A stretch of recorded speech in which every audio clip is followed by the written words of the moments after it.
আমাদের দেশের শিক্ষা সিলেবাস ও মদিনার শিক্ষা সিলেবাসের পার্থক্য ও মদিনা আলেমদের ইলমি শ্রেষ্ঠতা সম্পর্কে জানতে চাই। সুবহানাল্লাহ, যেন আমার মনের কথাটি বলেছেন। মদিনার আলেমদের কি অবস্থা রাসূলুল্লাহ সাল্লাল্লাহু আলাইহি ওয়াসাল্লাম বলে দিয়েছেন। রাসূলুল্লাহ সাল্লাল্লাহু আলাইহি ওয়াসাল্লাম বলেছেন, আল ঈমানু ইয়ারজু ইলাল মাদিনাতি কামা তা'রিজুল হাইয়াতু ইলা জুহরিহা। ঈমান মদিনাতে ফিরে আসবে যেমনি ভাবে সাপ তার গর্তের দিকে ফিরে আসে। আল্লাহু আকবার। এই কথা কার? মুহাম্মদুর রাসূলুল্লাহ সাল্লাল্লাহু আলাইহি ওয়াসাল্লামের। যারা মদিনার ইলমকে অবজ্ঞা করে, মদিনার ইলমের মধ্যে যারা ফোড়ন কাটে, মদিনার ইলমের মধ্যে যারা সমস্যা দেখে, তাদের অন্তরে সমস্যা রয়েছে এবং তারা কোনোদিন হক পথ পেতে পারে না। এটা মনে রাখবেন। কারণ মদিনা থেকে ইলম এসেছে, মদিনা থেকে ইলম আবার মদিনায় যাবে। মদিনার ইলম হচ্ছে স্বচ্ছ ইলম। মদিনার ইলম যদি না পাইতাম আমার মতো মানুষ কবর খুঁজে নাউজুবিল্লাহ থেকে যেতে হতো। মদিনার ইলম পাওয়ার কারণে লক্ষ লক্ষ মানুষ আজ হেদায়েতের পথে আসছে এবং এই বহু মানুষ আজ মদিনাতে গেছে, যে দেখেছে যে ওখানে কোনো শিরিক নাই, ধীরে ধীরে তার শিরিক মুক্ত হয়েছে। বেদাত নাই, বেদাত মুক্ত হয়েছে। মদিনার ইলম কিরকম একটু বলি আপনাকে, একটা উদাহরণ দিচ্ছি। মসজিদ নববীতে যাবেন, যদি আপনি আরবি জানেন, আল্লাহ আপনাকে তৌফিক দিক আরবি জানার, বসবেন, দেখবেন একজন মানুষ দাস দিচ্ছে, নাম হচ্ছে শেখ আব্দুল মোহসিন আল আব্বাদ। মসজিদ নববীতে আমার উস্তাদজি দাস দিচ্ছেন। দেখবেন যে আপনাদের কত মানুষ, এরকম বহু মানুষ জায়গা নেই বসার, এরকম পুরো ভর্তি হয়ে গেছে। তিনি ভাঙ্গা গলায় দর্শ দিচ্ছেন, গলা বোঝা যাচ্ছে না, চোখে দেখেন না, অন্ধ হয়ে গেছেন বৃদ্ধ হইতে হতে। তিনি বলতেছেন হাদ্দাসানি হাম্মাদ, হাম্মাদ মানু হাদ্দাসানি মুসাদ্দাদ, মুসাদ্দাদ মানু, বলতেছেন অমুক অমুক আমাকে হাদিস বর্ণনা করে, অমুক হাদিস বর্ণনা করছেন, অমুক সিকাতুন সাবতুন, অমুক গ্রহণযোগ্য গ্রহণযোগ্য না, মুখস্থ বলতেছেন উনি। আপনি বলবেন যে কি হাজার হাজার হাদিসের রাবি বর্ণনাকারীর এই জিনিসগুলো মুখস্থ উনি কোথেকে বলেন, বলে দিচ্ছে অনবরত। অমুক কি আসেম আসেম হুয়া বাহদালা, বাহদালা হুয়া, এরকম বলতেছেন অনবরত। একজন মানুষ বলতেছে, সঙ্গে সঙ্গে উনি বলতেছেন যে উনি কি গ্রহণযোগ্য না অগ্রহণযোগ্য সেটা বলতেছেন। আল্লাহু আকবার। তিনি হচ্ছেন শেখ আব্দুল মোহসিন আব্বাদ। একটা আলেম দেখাইলাম, অন্ধ আলেম, বাংলাদেশ নয় পৃথিবী খুঁজে বের করুন একজন আলেম এরকম, যিনি হাদিসের শুদ্ধ অশুদ্ধর মাসালাটা বলতে পারবে, হাদিসের রাবিদের বর্ণনাকারীদেরকে গ্রহণযোগ্য নির্ভরযোগ্য কিনা এটা বলতে পারবে, একজন আলেম খুঁজে বের করে দেন। আর আপনি বলেন যে মদিনা আলেমদের এটা নাই ওইটা নাই। আপনি তো শুধু শিখেছেন হাদিসের অপব্যাখ্যা কিভাবে করতে পারবে। হাদিসটারে আমল না করার জন্য কত রকমের ঘুরানো যায় সেটা করেছেন। আমি দুর্ভাগ্য আমার যে একদিন আমি খুঁজছিলাম ভিতরের নামাজের কয় রাকাত পড়ার ব্যাপারটা, বললাম, চিন্তা করলাম যে দেখি না কার কি আছে। আমি দেখেছি সুবহানাল্লাহ, মানুষের ইনসাফ কি জিনিস। বড় বড় আলেমরা স্বীকার করেছে যে ভিতরের নামাজের অনেকগুলো প্রকার আছে। 1, 3 পড়া যায়, 5 পড়া যায়, কোনো সমস্যা নেই।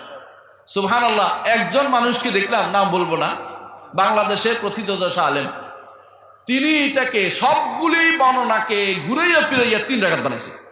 চিন্তা করে দেখেন, উনি বুঝাইতে চাইলেন যে 3 রাকাতের কোনো কমে কোনো সালাত হয় না, 3 রাকাতের বেশিও কোনো সালাত নেই, ভিতরের নামাজ 3 রাকাতেই পড়তে হবে। এটার জন্য তিনি শত শত হাদিসের বর্ণনাকারীকে উল্টাই পাল্টাইয়া ঘুরে ফিরাইয়া সেগুলো 3 রাকাত বানাই দিচ্ছেন। এইটা হচ্ছে আমাদের হাদিসের দর্শ, বুঝছেন তো? এটা যদি হাদিসের দর্শ হয়, আপনি কি হাদিসের দর্শ দিলেন না আপনি নিজের মনের দর্শ দিলেন? এটা বলেন তো, নিজের মতের দর্শ দিলেন, আপনি ইচ্ছা করে হাদিসগুলোকে পরিবর্তন করে নিজের মতো করে চালিয়ে দিলেন। এটা তো ইসলাম বলে না। অথচ আপনি হাদিসের কোনটা শুদ্ধ অশুদ্ধ জীবনও চিন্তা করেন না, বানিয়ে বানিয়ে বহু জায়গায় দেখবেন যে আপনি এইটা শুদ্ধ হয়, এইটা শুদ্ধ হয় বলে আল্লাহ আল্লাহ জিকির সাব্যস্ত করার জন্য আপনি বিরাট পৃষ্ঠা রচনা করে ফেলেছেন। অথবা আপনি ওলি আল্লাহদের ওসিলা দিয়ে দোয়া করা যায় বলে বিরাট পৃষ্ঠা রচনা করে ফেলেছে। ওনারা বলে বাংলাদেশের সবচেয়ে বড় মুহাদ্দিস। ওনার মুহাদ্দিস না মুহদ্দিস।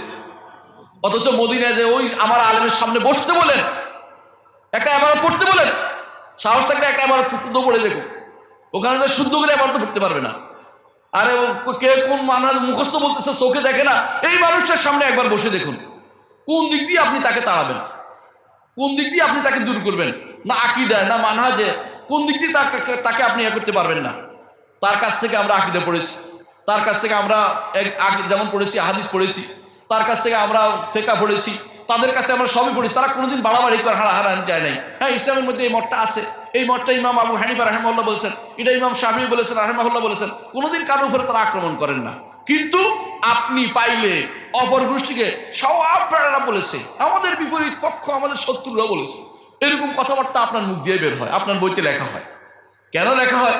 কারণ কোরআন সুন্নাহ সম্পর্কে আপনার ধারণা করে আপনি হচ্ছে মাযহাবী বিশেষ কোনো দৃষ্টিভঙ্গি থেকে আপনি সেই বই লিখে বসে আছেন। নাউজুবিল্লাহ।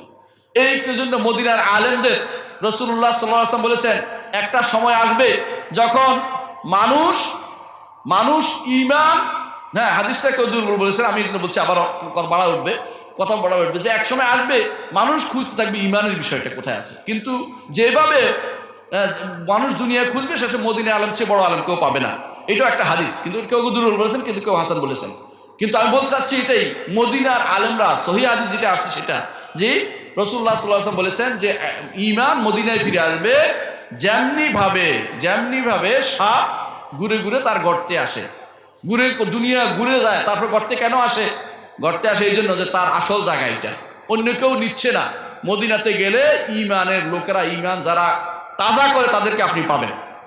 আল্লাহ তাআলা কোরআনে কারীম বলে দিয়েছেন, ওয়াল্লাযীনা তাবাওয়াউ দার ওয়াল ঈমান ইউহিব্বুনা মান হাজারা ইলাইহিম।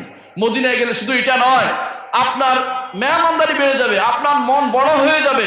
আপনি দেখবেন মানুষ কিভাবে আপনাকে ডেকে নিচ্ছে, বসাচ্ছে, আলোচনা করছে, ভালো ব্যবহার করছে, এই সবই শিখবেন। আল্লাহ তাআলা বলে দিয়েছেন, ওয়াল্লাযীনা তাবাওয়াউ দার ওয়াল ঈমান, তারা ঈমানকেও ঘর বানিয়েছে, দার আপনার জন্য ঘরের ব্যবস্থাপনা করে দিবে, খাবারের ব্যবস্থা সব করে দিবে।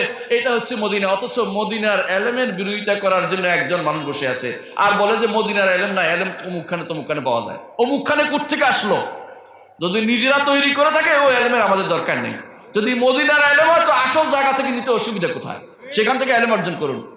আমি শুধু একজন আলেমের কথা বললাম, আর যে সবাই আলেমের কথা বলি, একদিনের দর্শের কথা আমি আপনাকে বলি। ঢুকলাম শেখ সোহাইমির দর্শে, উনি বলতেছিলেন, তোমরা কি জানো সমস্ত জিনেরা কার সন্তান? আমি জানি না। বলতেছে সমস্ত জিনেরাই ইবলিসের সন্তান। একটা আলেম হলো না? আর মদিনার মানহাজ হচ্ছে যা বলবে তা করবে, এবং একই দিনে শত শত মাসআলা মসজিদ নববীতে মুক্তার মতো ছড়িয়ে দেওয়া হচ্ছে, সুন্দর সুন্দর আকীদার মাসআলা, সেগুলি গ্রহণ করতে অনেকে রাজি হয় না। অনেকে সেখান থেকে পড়ে আসার পরেও দেখা যায় যে উস্তাদে কি বলছে সেটা শুনে কোরআন হাদিসের ধারে না, এরাও বিভ্রান্ত পথভ্রষ্ট।